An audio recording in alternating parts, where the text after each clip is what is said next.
नमस्कार साथियों, सुमंगल ज्योतिष में आपका बहुत बहुत स्वागत है। सुमंगल ज्योतिष के इस एपिसोड में मैं आपको एक कथा सुनाने वाला हूँ जो कि बहुत रोचक है।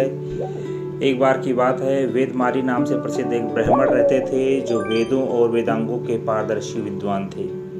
उनके मन में संपूर्ण प्राणियों पर दया भरी हुई थी। वे सदा भगवान की पूजा अर्चना करते रहते थे, किंतु आगे चल के वे स्त्री, पुत्र और मित्रों के लिए धनोपार्जन करने में संलग्न हो गए, उसी में रम गए।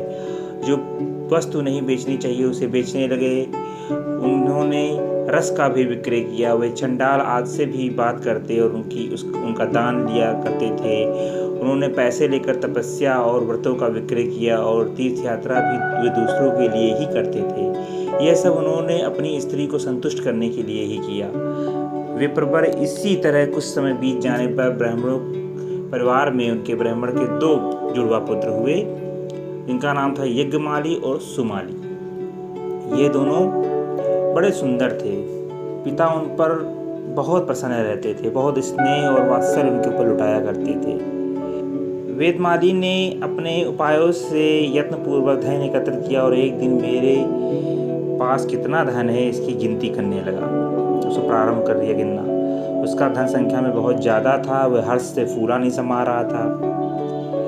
साथ ही उसको चिंता भी लगी हुई थी। वो बहुत विस्मित था। वो सोचने लगा, मैंने नीच पुरुषों से दान लेकर ना बेचने योग्य वस्तुओं को विक्रय करके तथा तपस्या आदि को भी बेचकर प्रचुर धन पैदा किया, किंतु मेरी अत्यंत दुख तृष्णा अभी भी शांत नहीं हुई है और मैं जो है समझता हूँ ये तृष्णा बहुत ही कष्टकारक है। समस्त क्लेशों का कारण भी यही है। इसी कारण मनुष्य यदि समस्त कामनाओं को प्राप्त कर ले तो भी पुनः दूसरी वस्तुओं की अभिलाषा बनी ही रहती है। मैं बूढ़ा हो गया हूँ, मेरे बाल सफ़ेद हो गए, दांत कमज़ोर हो गए, आंखें भी कमज़ोर हो गई, किंतु ये तृष्णा ही तरुण बनी हुई है, मतलब जवान बनी हुई है। मेरी सारी इंद्रियां शिथिल हो गई हैं, बुढ़ापे में मेरे बाल भी नष्ट हो गए, किंतु ये तृष्णा जो है इसको कोई प्रभाव नहीं पड़ा।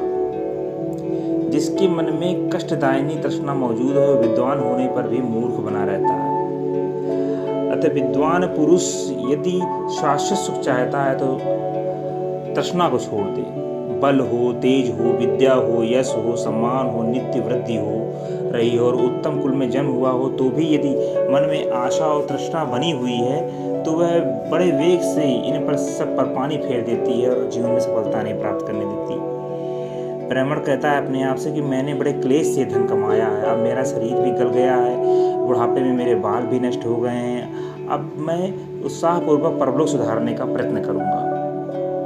वह ब्राह्मण जो है यह निश्चय करके वेदमाली धर्म के मार्ग पर चलने लगा।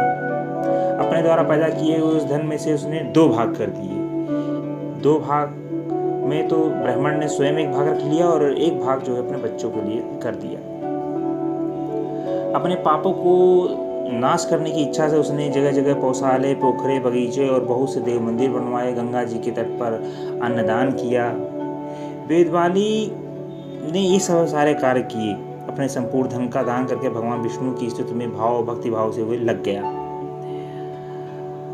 अब परम परमेश्वर की स्तुति में संलग्न अनेक वर्ध महासुरी एक आश्रम में रहते थे, वहाँ पूजा पाठ करते थे। वहीं भी वेदमाली भी चला गया। वेदमाली वहाँ जाकर जानंती नाम वाले एक मुनि का दर्शन किया, उनसे मिला।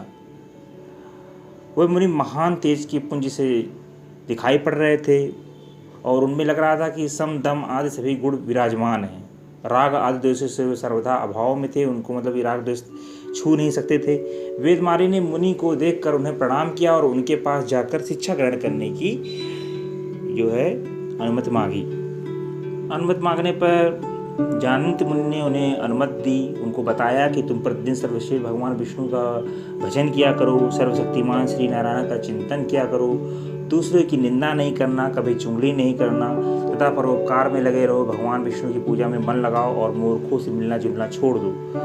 काम, क्रोध, लोभ, मोह, मद और मात्सर्य ये तो छोड़कर लोग को अपने आत्मा के समान देखो, इससे तुम्हें शांति मिलेगी। ऐसा और दोष दृष्टि तथा दूसरे की निंदा कभी मत करो। पाखंड चूर्ण आचरण मत करो। अहंकार मत करो। क्रूरता का सर्वथा त्याग कर दो। अपने कुटुंब का विरोध न करते हुए सदा अतिथियों का स्वागत सत्कार करो। पत्र, पुष्प, फल अथवा दुर्वा पल्लों द्वारा निष्काम भाव से जगदीश्वर भगवान नारायण की पूजा करो। विधिपूर्वक अग्नि की सेवा भी करते रहो। देव मंदिर में प्रतिदिन झाड़ू लगाया करो और एकाचित्र होकर उसकी लिपाई पुताई भी किया करो। तो यहाँ पर भगवान श्री कृष्ण बता रहे हैं कि देव मंदिर में प्रतिदिन झाड़ू लगाओ तो इसका फल मिलता है। मंदिर में कोई चीज़ टूट फूट जाए तो उसकी लिपाई पुताई भी किया करो। देव मंदिर की दीवार में कहीं कहीं टूट फूट जाए तो उसको मरम्मत करो। मंदिर में प्रवेश का जो मार्ग है उसे पताका और पुष्प से सुंदर बनाओ। प्रतिदिन यथाशक्ति पुराण की कथा सुनो। नई कथा सुन पाते हो तो घर में पुराण है तो उसका अध्ययन करो। ऐसा करने पर तुम्हें उत्तम ज्ञान प्राप्त होगा, तुम्हारे समस्त पाप नष्ट हो जाएंगे। जानंत मुनि के इस प्रकार उपदेश पर परम बुद्धिमान वेदमाली उसी प्रकार ज्ञान के साधन में लग गए। वे अपने आप में परमात्मा के भगवान अच्युत का दर्शन करने लगे। वो बहुत प्रसन्न हुए और उपाद रहित स्वयं प्रकाश निर्मल ब्रह्म हूँ ऐसा अपने को फील करने लगे। ऐसा निश्चय करने पर उन्हें परम शांति प्राप्त हुई। यदि आप भी अपने जीवन में इस तरह की शांति प्राप्त करना चाहते हैं तो जितनी बातें मैंने बताई, जैसे कि ईर्ष्या, दोष दृष्टि, दूसरे की निंदा कभी मत करें, पाखंडपूर्ण आचरण न करें, अपने पर अहंकार न करें, क्रूरता बिल्कुल न करें, मंदिरों में जाएं, वहाँ निष्काम भाव से भगवान की पूजा करें और मंदिर की लिपाई पुताई में सहायता करें। कभी कभी झाड़ू लगा दिया करें, जहाँ टूट फूट हो गई उसकी रिपेयरिंग में सहायता करें। ये सब कार्य करेंगे तो आपको भी शांति प्राप्त होगी, आपको भी जो है ऐश्वर्य प्राप्त होगा और जो आपके जो पाप है वो मिट जाएंगे। और भगवान के घर में एक दीपक जलाया करें तो उससे आपको शांति प्राप्त होगी। मंदिर में जो प्रवेश द्वार है वहाँ पर अगर झंडा लगा है तो कभी कभी बस में झंडा भी दान किया करें। सत्संग करने से आपको शक्ति प्राप्त होगी। आशा करता हूँ कि इस ज्ञान से आपको ज्ञान प्राप्त हुआ होगा और इस वीडियो से आपको जो है शांति मिलेगी। वीडियो देखने के लिए बहुत धन्यवाद। हरे कृष्णा।